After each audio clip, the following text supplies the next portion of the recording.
اشارات ماہنامہ ترجمان القرآن دور حاضر میں قرآن مجید کے پیغام کو سمجھنے کا بہترین ذریعہ تازہ اشارات کی آڈیو ریکارڈنگ پیش کی جا رہی ہے، سماعت فرمائیے۔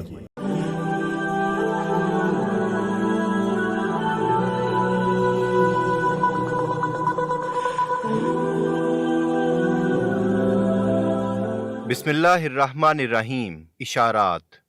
موضوع: بلوچستان، سلگتی آگ اور قومی ذمہ داریاں۔ تحریر: پروفیسر خورشید احمد۔ ماہنامہ عالمی ترجمان القرآن، مئی 2025۔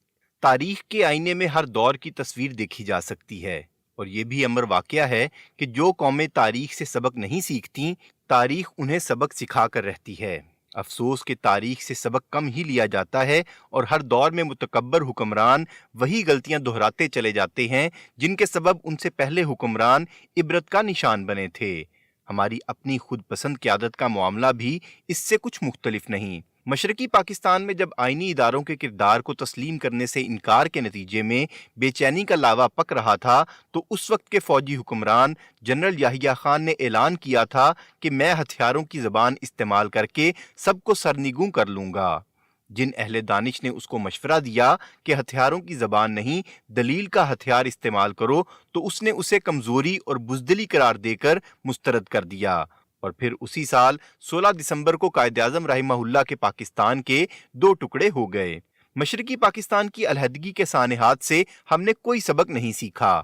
1973 میں ذوالفقار علی بھٹو نے بلوچستان کی منتخب حکومت برطرف کر کے فوجی حل کا تباہ کن راستہ اختیار کیا، اور 1973 کے دستور کے مخلصانہ نفاذ سے جو برکتیں ملک و قوم کو حاصل ہو سکتی تھیں ان سے محروم کر دیا۔ یہ آگ پیپلز پارٹی کے بعد وجود میں آنے والی ایک فوجی حکومت کے دور میں سرد پڑی، اور تصادم کی وہ شکل ختم ہوئی جو قومی وجود کو تباہی کی طرف لے جا رہی تھی۔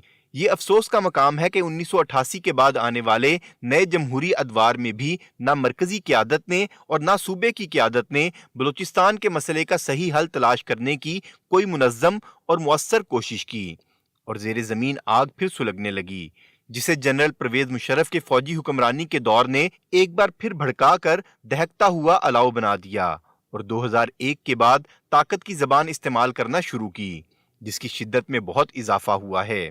لاقانونیت کا دور دورہ ہے، لاپتہ افراد کی تعداد بڑھ رہی ہے، اور مسخ شدہ لاشیں سامنے آ رہی ہیں۔ نواب اکبر بگٹی، جو بلوچستان کے مسئلے کے سیاسی حل کے لیے فیصلہ کن کردار ادا کر سکتے تھے، ان کو جس بے دردی اور رعونت کے ساتھ راستے سے ہٹایا گیا اور جس طرح انہیں سپرد خاک کیا گیا، اس نے غم و غصے کا وہ سیلاب برپا کیا ہے جس نے صوبے ہی نہیں ملک کے در و بست کو ہلا دیا ہے۔ سیاسی قیادت حالات کی نزاکت کو محسوس کرتے ہوئے مسئلے کا سیاسی حل نکالنا چاہتی تھی۔ پارلیمنٹ موجود رہی، مگر اسے اس مسئلے پر بحث کرنے اور اس کا حل نکالنے کی اجازت نہیں دی گئی۔ ماضی میں جائیں تو ایک پارلیمانی کمیٹی نے 3-4 مہینے کی تگ و دو اور تمام متعلقہ عناصر سے کامیاب مذاکرات کے ذریعے مسئلے کے حل کی کچھ واضح راہیں تلاش کیں، مگر اس کا کام بھی معرض خطر میں ڈال دیا گیا اور اسے پرکاہ کی حیثیت نہ دی گئی۔ مستقبل میں بات کرنے سے پہلے صحیح صورتحال، اصل مسائل اور ان کے حل کے نقشہ راہ پر مختصر گفتگو ہو جائے تو پھر شاید سنگ ہائے راہ سے نجات کا راستہ بھی نکالا جا سکے۔ بلوچستان میں بدامنی۔ بلوچستان پاکستان کے رقبے کا 45% اور آبادی کے تقریباً 6% پر مشتمل ہے۔ تقریباً 900 کلومیٹر کا ساحلی علاقہ اور ایران اور افغانستان سے سینکڑوں کلومیٹر کی مشترک سرحد ہے۔ تیل، گیس، کوئلے اور دوسری قیمتی معدنیات سے مالا مال ہونے کے باوجود اس وقت یہ ملک کا غریب ترین صوبہ ہے۔ بلوچ اور پشتون آبادی کا تقریباً 88% ہے اور آپس میں برابر برابر ہیں، جبکہ باقی 12% وہ آبادکار سیٹلرز ہیں جو آہستہ آہستہ اس سرزمین کا حصہ بن چکے ہیں۔ 2023 کی مردم شماری کے مطابق بلوچستان کی آبادی پاکستان کی کل آبادی کا 6.2%، 1,48,94,400 تھی۔ قبائلی نظام اب بھی مضبوط ہے اور اس کی روایات معاشرے میں راسخ ہیں۔ معاشی ڈھانچہ نہ ہونے کے برابر ہے اور آبادی کے دور دراز علاقوں تک پھیلے ہونے کی وجہ سے مواصلات اور سہولتوں کی فراہمی کا کام مشکل اور نسبتاً مہنگا ہے۔ جو سہولت دوسرے صوبوں میں مثال کے طور پر 1 کروڑ روپے کے خرچ سے میسر آ سکتی ہے، صوبہ بلوچستان میں 3 سے 4 گنا زیادہ اخراجات درکار ہوتے ہیں۔ اسی کا نتیجہ ہے کہ وسائل کی فراہمی کا کام کبھی اس صوبے کے لیے انصاف اور ضروریات کی بنیاد پر نہ ہو سکا۔ یہی وجہ ہے کہ بلوچستان کے دیہی علاقے میں غربت پاکستان کی اوسط غربت سے تقریباً دگنی ہے۔ مرکزی اور صوبائی حکومتیں مسلسل دعویٰ کرتی آ رہی ہیں کہ بلوچستان کے لیے کئی بڑے منصوبے، میگا پروجیکٹس اور 3000 سے زیادہ دوسرے ترقیاتی منصوبے زیر تکمیل ہیں۔ اس مقصد کے لیے اربوں روپے مختص کیے گئے ہیں، نہریں، سڑکیں اور ڈیم تعمیر کیے گئے ہیں، لیکن اس کے باوجود بلوچستان میں نفرت اور بے چینی کی لہریں کیوں اٹھ رہی ہیں؟ گیس اور مواصلات کا نظام متاثر ہونے سے روزانہ کروڑوں روپے کا نقصان ہو رہا ہے، اور اس میں انسانی جانوں کا ضیاع سب سے بڑا المیہ ہے جس کی کسی قیمت پر تلافی نہیں ہو سکتی۔ یہ سب کیوں ہو رہا ہے؟ کیا یہ محض چند سرداروں کی سرکشی اور شرارت ہے جو اپنے ذاتی فائدے کی خاطر صوبے کو یرغمال بنائے ہوئے ہیں؟ کیا اس میں بیرونی ہاتھ ہے اور بھارت کے اپنے عزائم ہیں کہ وہ گوادر بندرگاہ کو اپنے لیے خطرہ سمجھتا ہے؟ امریکہ کی اپنی سوچ ہے اور بلوچستان میں چین کے عمل دخل پر وہ مضطرب ہے۔ گوادر ہو یا سنڈک، ہر جگہ امریکہ، انڈیا اور بعض عرب ملکوں کو چینیوں کا کردار نظر آتا ہے۔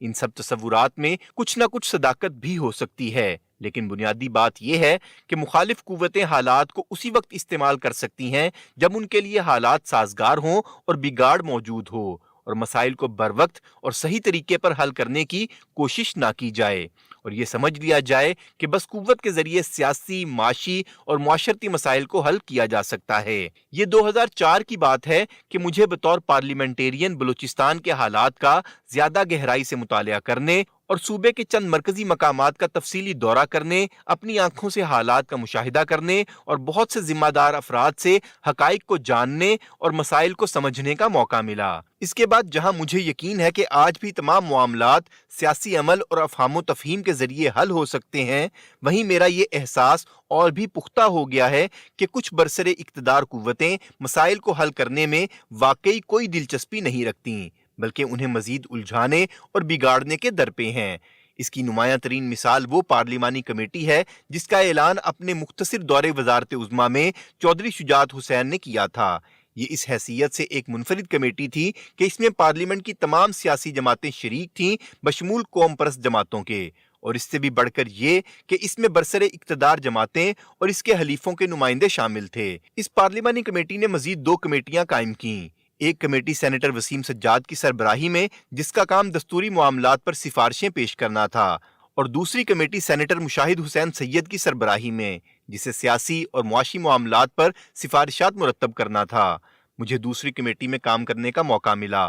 اس کمیٹی نے کھلے دل سے اور ملک کے مفاد میں اپنی پوری کارروائی آگے بڑھائی اور پارٹی وابستگیوں سے بالاتر ہو کر ملک کے مفاد اور انصاف کے تقاضوں کو سامنے رکھ کر اپنی متفقہ سفارشات مرتب کیں، لیکن افسوس کی بات ہے کہ یہ سفارشات پارلیمنٹ کے سامنے باضابطہ طور پر پیش کرنے میں رکاوٹیں پیدا کی گئیں۔ ان پر عمل درآمد کی بات تو دور کی چیز ہے، اس کے بعد سنگین واقعات رونما ہوئے اور حالات مزید بگڑتے چلے گئے۔ بنیادی حقائق: ہماری نگاہ میں مسئلے کے حل کے لیے سب سے پہلے چند بنیادوں کا تعین اور چند حقائق کا فہم ضروری ہے۔ نمبر 1، مسئلے کا کوئی فوجی حل ممکن نہیں، مسئلہ سیاسی ہے اور اس کا حل بھی سیاسی ہی ہو سکتا ہے۔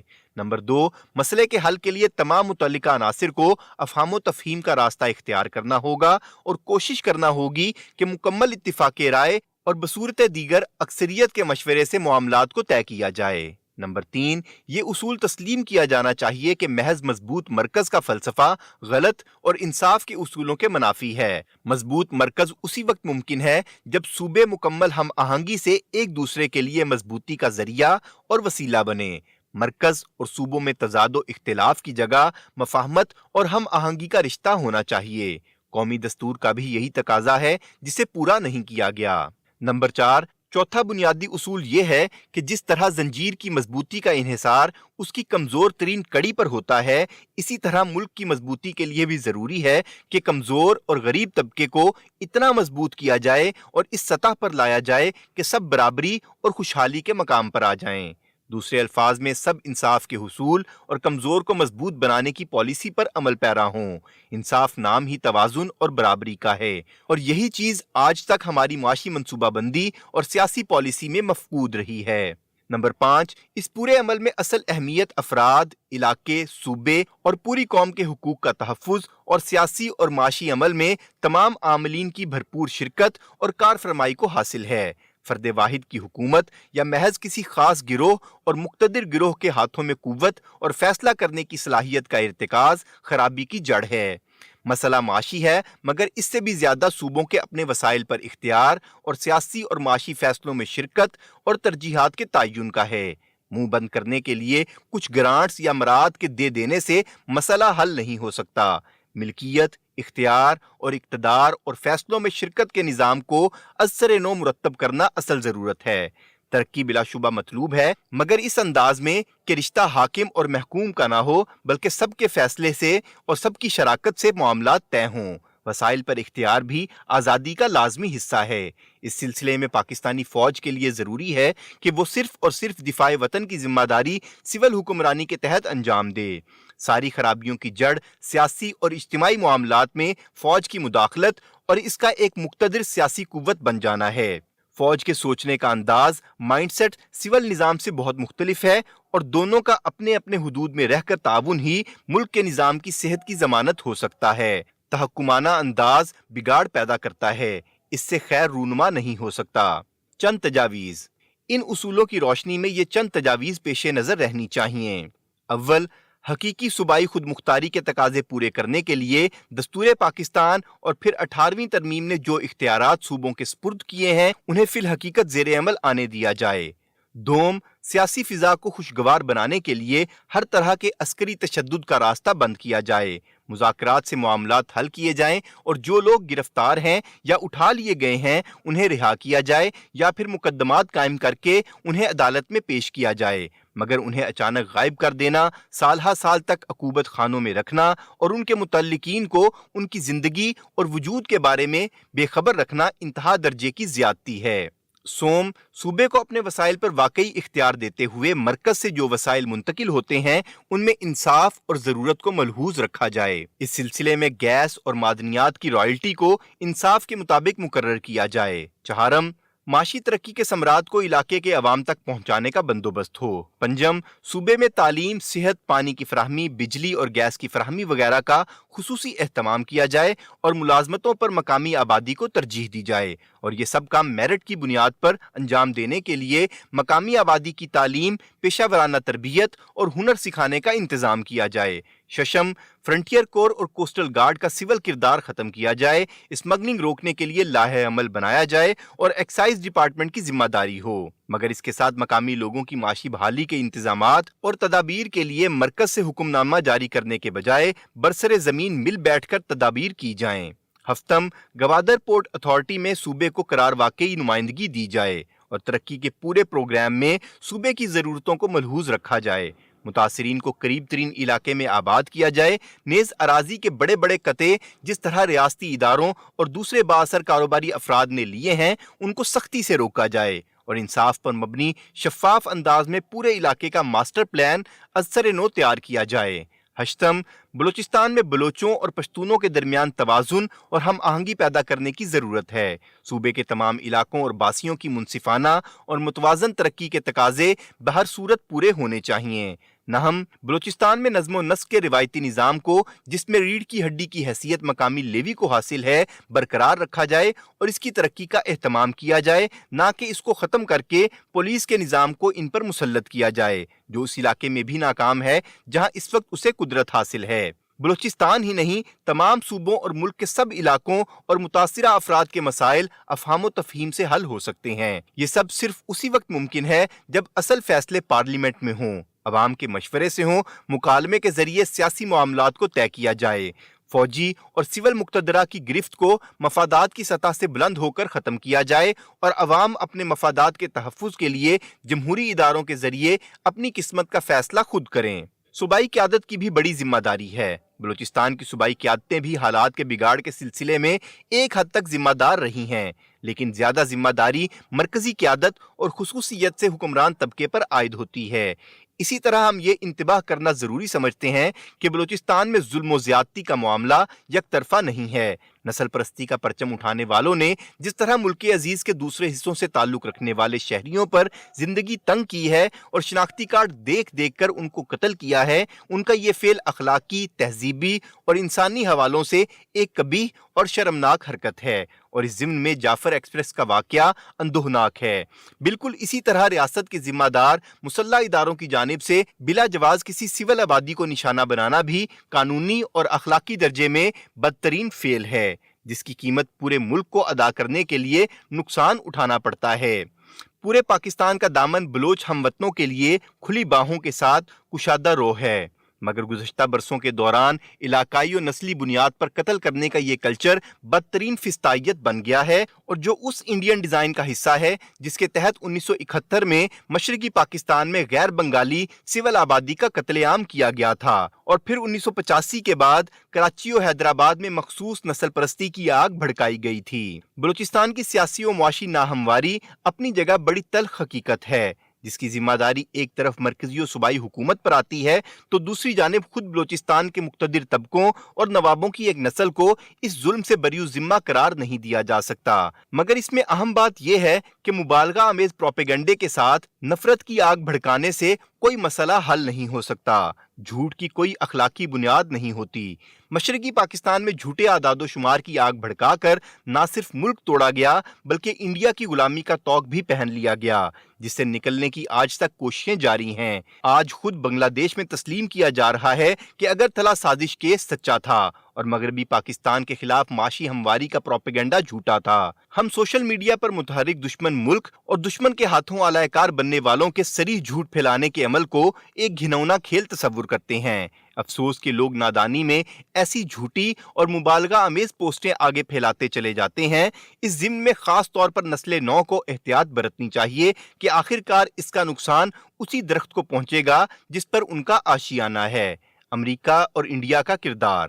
8 فروری 2012 کو امریکی کانگریس کی سرویلنس اینڈ اوورسائٹ کمیٹی نے بلوچستان کے مسئلے پر باقاعدہ ایک نشست منعقد کی ہے، اور 17 فروری 2012 کو اس کمیٹی کے سربراہ ڈینارو ہربافر نے کانگریس میں ایک مسودہ قانون اپنے 2 مزید ساتھیوں کے ساتھ جمع کرا دیا، جس میں بلوچستان کے پاکستان سے الگ ملک بنائے جانے اور علیحدگی پسند بلوچوں کی جدوجہد کی تائید اور سرپرستی کا مطالبہ کیا گیا ہے۔ واضح رہے کہ یہ شرانگیز اقدام امریکی سیاسی قوتوں کی طرف سے اس نوعیت کی کوئی پہلی کوشش نہیں ہے۔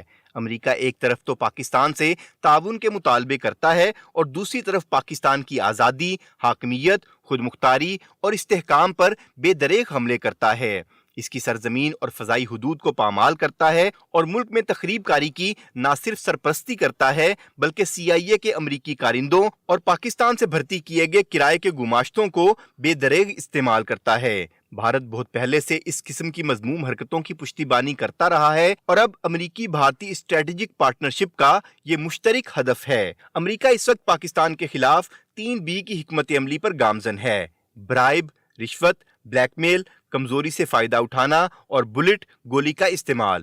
وقتاً فوقتاً امریکی تھنک ٹینکوں کی رپورٹوں اور امریکی کانگریس کی کارروائیوں کی شکل میں معاملہ زیادہ ہی گمبھیر ہوتا جا رہا ہے۔ افسوس ہے کہ ہماری سیاسی اور فوجی قیادت اب بھی امریکہ کے اصل کھیل کو سمجھنے اور اس کے مقابلے کے لیے جاندار حکمت عملی بنانے سے قاصر ہے۔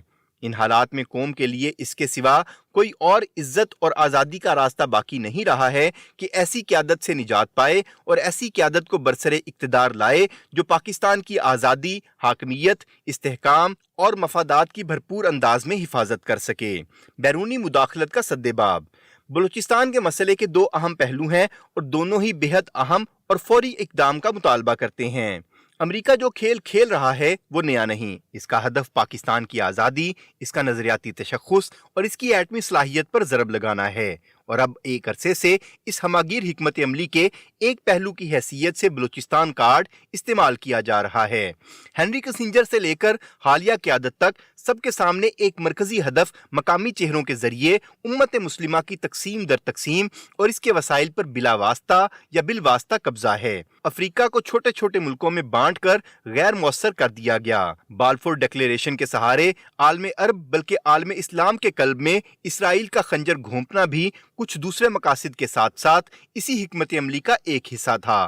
پاکستان کو 1971 میں 2 لخت کرنا، سوڈان اور انڈونیشیا کے اعضاء کو کاٹ کر اپنی باج گزار ریاستیں وجود میں لانا، عراق اور افغانستان میں زبان، نسل اور مسلک کی بنیاد پر ان ممالک کی سرحدوں کو بدلنے کی کوشش کرنا، کرد قومیت کو عراق، شام اور ترکیہ کے علاقوں میں ہوا دینا، پھر عراق، ایران، شام، لیبیا، یمن اور ترکیہ میں دہشت گردی اور خون خرابے کی آگ بھڑکانا، یہ سب اسی حکمت عملی کے مختلف پہلو ہیں۔ پاکستان کی مغربی سرحد پہ خونی کارروائیاں ہوں یا مقبوضہ جموں و کشمیر میں برہمنی سامراجیت کی یلغار، یہ وارداتیں بھی اسی صہیونی اور صلیبی جنگ کے شاخسانے ہیں۔ ذرا پیچھے جائیں تو یہ 2006 کی بات ہے، رالف پیٹرز نے armed forces general U S میں بلڈ بارڈرز، خونی سرحدیں کے عنوان سے ایک شرانگیز مضمون لکھا تھا، جس میں پاکستان کی تقسیم اور تبدیل کی جانے والی سرحدوں کا نقشہ چھاپا تھا۔ اس میں آزاد بلوچستان کو ایک الگ ملک کی حیثیت سے دکھایا گیا تھا۔ بھارت اور امریکہ دونوں اپنے اپنے انداز میں پاکستان میں تخریب کاری کے ساتھ علیحدگی کی تحریکوں کی سرپرستی کرتے رہے ہیں۔ پاکستان کے اندرونی حالات کو خراب کرنے کی کوششیں تیز تر ہو گئی ہیں۔ نیز امریکہ اور انڈیا دونوں کی نگاہ میں پاکستان اور چین کا قریبی تعلق اور خصوصیت سے بلوچستان میں سی پیک کا راستہ روکنے اور Pakistan Iran gas pipeline اور بجلی کی فراہمی میں تعاون کو مؤخر و ملتوی اور معاملے کو خراب کرنا ہے۔ امریکہ کے ان جارحانہ عزائم کو سمجھنا اور ان کا مؤثر انداز میں مقابلہ کرنا دفاع پاکستان کا اہم ترین پہلو ہے۔ اس کے لیے امریکہ کی دہشت گردی کے خلاف جنگ سے نکلنا اور علاقے کے ممالک کے تعاون سے فیصلہ کن جدوجہد کرنا وقت کی اصل ضرورت ہے۔ اس کے لیے قوم کو بیدار اور متحرک کرنا ازبس ضروری ہے، ملکی استحکام کا ناگزیر تقاضا۔ مسئلے کا دوسرا پہلو بلوچستان کے حالات اور ان کی اصلاح ہے۔ بیرونی ہاتھ اپنا کام کر رہا ہے، مگر اسے یہ کھیل کھیلنے کا موقع ہماری اپنی سنگین غلطیاں اور حالات کو بروقت قابو میں نہ لانے بلکہ مزید بگاڑنے والی پالیسیاں ہیں۔ ہمیں بڑے دکھ سے یہ حقیقت بیان کرنا پڑ رہی ہے کہ بلوچستان اپنی اسٹریٹجک اہمیت اور معدنی اور مادی وسائل سے مالا مال ہونے کے باوجود ملک کا پسماندہ ترین صوبہ ہے اور معاشی اور سیاسی اعتبار سے بنیادی ڈھانچے سے محروم ہے۔ جب تک یہ مسئلہ اپنے تمام سیاسی، سماجی اور معاشی پہلوؤں کے ساتھ حل نہیں ہوتا، بیرونی قوتوں کے کردار پر بھی قابو نہیں پایا جا سکتا۔ اصل مسئلہ سیاسی، معاشی اور اخلاقی ہے۔ حقیقی شکایات کا ازالہ ہونا چاہیے۔ فوجی آپریشن کسی بھی نام یا کسی بھی عنوان سے ہو، وہ مسائل کا حل نہیں۔ حل کا ایک ہی راستہ ہے اور وہ اس مسئلے سے متاثر تمام طبقات کو افہام و تفہیم اور حق و انصاف کی بنیاد پر مل جل کر حالات کی اصلاح کے لیے مجتمع اور متحرک کرنا ہے۔ مذاکرات کے علاوہ کوئی راستہ نہیں۔ اعتماد کا فقدان بہت بڑی رکاوٹ ہے، اس لیے اعتماد کی بحالی ہی پہلا قدم ہو سکتا ہے، جس کے لیے فوجی آپریشن کا خاتمہ، عام معافی، تمام گرفتار شدہ اور لاپتہ افراد کی بازیابی اور بہتر فضا میں تمام سیاسی اور دینی قوتوں کی شرکت سے معاملات کو سنبھالنا ہے۔ بیرونی قوتوں کا کھیل بھی اسی وقت ناکام بنایا جا سکتا ہے جب ہم اپنے معاملات کی اصلاح کریں اور جو حقیقی شکایات اور محرومیاں ہیں ان کی تلافی کا سامان کریں۔ اصل چیز اعتماد کی بحالی، سیاسی عمل کو شروع کرنا اور تمام قوتوں کو اس عمل کا حصہ بنانا ہے۔ عوام ہی کو حقیقی طور پر بااختیار بنانے سے نئی راہیں کھل سکتی ہیں۔ بہت وقت ضائع ہو چکا ہے، ایک ایک دن اور ایک ایک لمحہ قیمتی ہے۔ یہ ہمارا گھر ہے اور ہم ہی کو اسے بچانا اور اس کی تعمیر نو کی ذمہ داری ادا کرنا ہے۔ مسئلہ صرف بلوچستان کا نہیں بلکہ پاکستان کا ہے۔ بلوچستان کا پاکستان سے باہر کوئی مستقبل نہیں ہے اور نہ پاکستان کا بلوچستان کے بغیر وجود ممکن ہے۔ سیاسی اور عسکری دونوں قیادتوں کا امتحان ہے، اس لیے کہ یہ گھڑی محشر کی ہے، تو عرصۂ محشر میں ہے، پیش کر غافل عمل کوئی اگر دفتر میں ہے۔